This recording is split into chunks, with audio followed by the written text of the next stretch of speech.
Alright, it's time for a Patron request from Jeanette Spevak, who requested French Sex Murders, an Italian Giallo from 1972, set in Paris, France. And this is about a French prostitute who gets killed, and this guy is convicted and sentenced to death for it, but then after he dies, and swears he'll get revenge after he dies, he'll come back as a ghost and kill him. After he dies, the murders keep happening, so is he back from the dead, or is there another killer, or the real killer is still on the loose? This was a first-time watch. It is currently streaming on Tubi, so if you want to check it out, you can watch it there. But do I recommend it? Let's find out. Let's just jump into my negatives. Alright, so first complaint here is Tubi, the version they have on there, it keeps switching languages again and again. It was just really annoying. Like, they would speak half a sentence in English, and then half the other of that sentence would be in Italian. It would just keep going back and forth again and again. So that was really distracting and stupid. So how did they lose so much audio that they had to, of the English audio, and have to resort to the original Italian audio? It was just annoying. What else was annoying is the horrible editing choices. Bad editing can ruin a film quickly, and that's what happens here. The editor, which is Bruno Mattei, if you know Italian films, if you watch a lot of Italian films from the 70s, 80s, you might recognize that name, Bruno Mattei. Well, this guy, to me, he directs a lot of shit. So when I saw that name as the editor, I was like, uh-oh, that makes sense. The editing in this movie, terrible. So the editor decided to basically butcher each kill by playing it on loop again and again with like different color filters attached. Like, what a horrible choice. It's so distracting, and it just ruins the moment. It ruins the effect by showing it 20 times. It's ridiculous. And there's even a moment in a courtroom where they put like a negative filter on it, where like the colors are inverted. They only do it once, and why? It's so unnecessary. Another thing that can really hurt a film is bad sound design. I think sound design is really important in film, and soundtracks, the score. In this movie, it's not impressive. The score and the sound design is pretty laughable. Like the slapping sound effects, the gunshots, they don't sound like the gun they're holding at all. Like a pistol will sound like a shotgun. Like, that stuff really takes me out of the moment. And this movie is filled with that shit. And the slapping, like the choreography of that shit, the director does not know how to film a fight to save his life. They're clearly missing their faces. You have Barbara Bouchet, I want to say is how you say her last name. You might recognize her in other Italian films at the time, like The Red Queen Kills 7 Times, and Don't Torture a Duckling. She was in quite a few of these movies back in the day, and this is another one, and they kill her first. You have a big star in your movie, and they kill her first. This is like Scream all over again. What the fuck? I wanted to see her in the movie a lot longer. She's the most attractive lady in here, and we don't even really see her naked. I don't think so. You see other girls naked, but I don't think we see her. And this movie does something that a lot of movies nowadays like to do for some reason. It's a horrible decision, and that's start the movie at the very end. So let's just spoil how this is going to wrap up. Why? There's no good reason to do it here. And lastly, once things are revealed, like who the killer is and their motivation, I'm still not 100% clear on why they killed some of these other people. Doesn't really make much sense, so please explain it to me. But getting into my positives, I did think the mystery was engaging enough.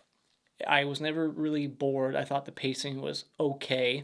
It's a 90-minute movie with a pretty decent-sized body count, some beheadings, and the fake heads didn't look too bad. I've seen worse. You do get some of that 70s fake blood, that bright red blood. It's pretty fake looking, but some decent decapitations here and there, decent body count, eye gougings, aftermath stuff, slit throats, close-up shots of the throats getting slit. So it's not like a bunch of off-camera stuff. And like I said, the mystery was good enough. You got plenty of suspects. Everyone at this prostitution place is a suspect, and all the guys. But to me, I was down to two people, and I was right on one of them. So it was kind of obvious to me, but I wasn't 100% sure. And I did like the fact that the ending seemed up for interpretation, whether or not there was something supernatural happening. Because you have the killer, the guy getting killed, saying, I'm gonna somehow get revenge after. And the way the movie ended, it made me think that maybe he somehow was influencing the killer in the movie. Like, I don't want to spoil too much.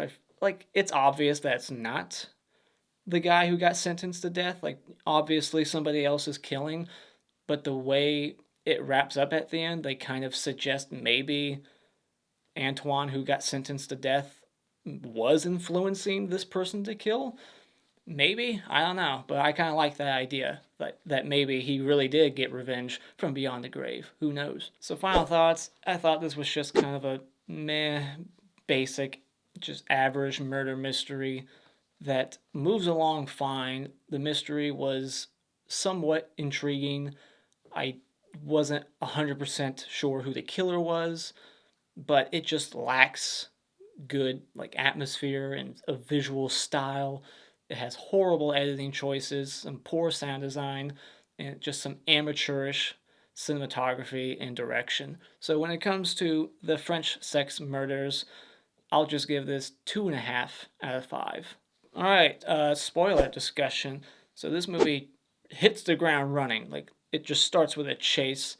The guy running up to the top of the Eiffel Tower and jumps off, and we get a very shitty effect. The guy falling towards the camera, the way it looks, awful. And then Antoine goes and steals some jewelry for Francine, who gets killed first, unfortunately, and he starts slapping the shit out of her, but clearly missing her face. And that sound design was pretty funny. And so yeah, Francine's killed, and we got these two mystery clients there at that prostitution brothel, and you know who they are. And but then of course we find out later on that it was the judge and the professor, the dad of Eleonora. And so when he gets arrested, they sentence him to death by guillotine. They still did that shit in 1972 in France. I thought we were past that. I thought we were doing the electric chair back then. But no, they're still chopping off heads in France. But he escapes, and ironically enough, he ends up getting his head chopped off some other way. He accidentally gets his head chopped off in a motorcycle accident while fleeing from the police. And, dude, Antoine, more like Antoine, this guy's an asshole. So you want him to die? He starts threatening to kill other people, and the way he sounds when he says that shit, I kill you. He sounds like Ahmed, the puppet. In fact, I got right here. Silence! I kill you! That's what he sounded like. There's a scene where this guy, Pepe, who owns this club, he sees this girl who's a prostitute at that place getting sexually assaulted in public, and his one of his girlfriends on stage is singing. He hesitates for way too long to help out. He just keeps watching her get assaulted by this guy, and then finally steps in to help her, and the girl on stage gives him shit for it. Why are you so interested in Tina? Dude, he was just helping her out. Doesn't mean he wants to bang her. He was just doing the right thing. Dr. Roger, the guy having sex with the killer's daughter, he sees the eyeball move. The guy Antoine, his eye. He sees his eye, the iris contract. So supernatural. He's coming back from the grave. The other guy, the killer, says, that's impossible after 24 hours. So maybe this scene kind of suggests that Antoine is supernaturally coming back from beyond the grave, and his eyeball is possessing the killer after this. Like, at the end, when the killer is revealed, he blames the eyeballs. He's like, it was Antoine's eyes. So maybe Antoine is influencing him, but that had to be after the first kill. Like, he killed Francine in a moment of rage, and then every kill after that was after he saw Antoine's eyes. So you can't blame Antoine for the original murder. This chick, Doris, the maid of the judge, and also the professor, like, I'm confused what this building is. Is it a mansion, an apartment complex? Like, it's a maid, so it has to be the judge's house, but I'm so confused where people live. It seems like the judge lives where the professor lives, or their neighbors. How close do they live? It seems like the killer is teleporting when it's revealed, and you look back, like, well, damn, he seemed to be everywhere. Because they'll cut from, like, a murder to the killer somewhere else, busy. So it's like, well, how is he there? I don't know. But I'm just kind of confused where people live. But anyways, getting back to Doris, holy shit, she has hairier armpits than me. It was disgusting. And she, like, calls her boyfriend by a different name, and that's what ends up getting the killer caught. I thought that was kind of funny and unique. Like, the inspector later is like, wait, the professor called Doris's boyfriend Mike, but his name is Martin. So that gave him away.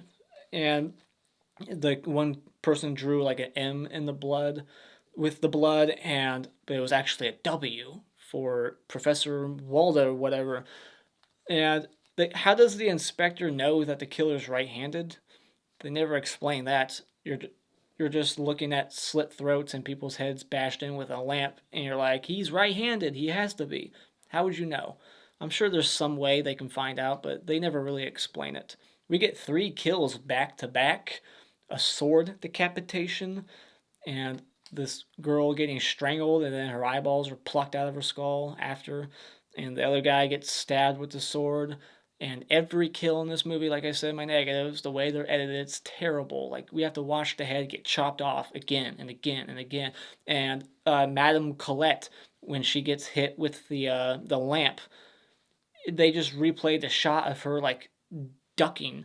Like, we don't actually see impact of the lamp hitting her head. She's just like, play it again, again and again. Like, it's so horrible. I don't understand why they would think that's cool editing. Like, that's terrible. So yeah, basically the killer, is the professor who has this sick obsession with his own daughter.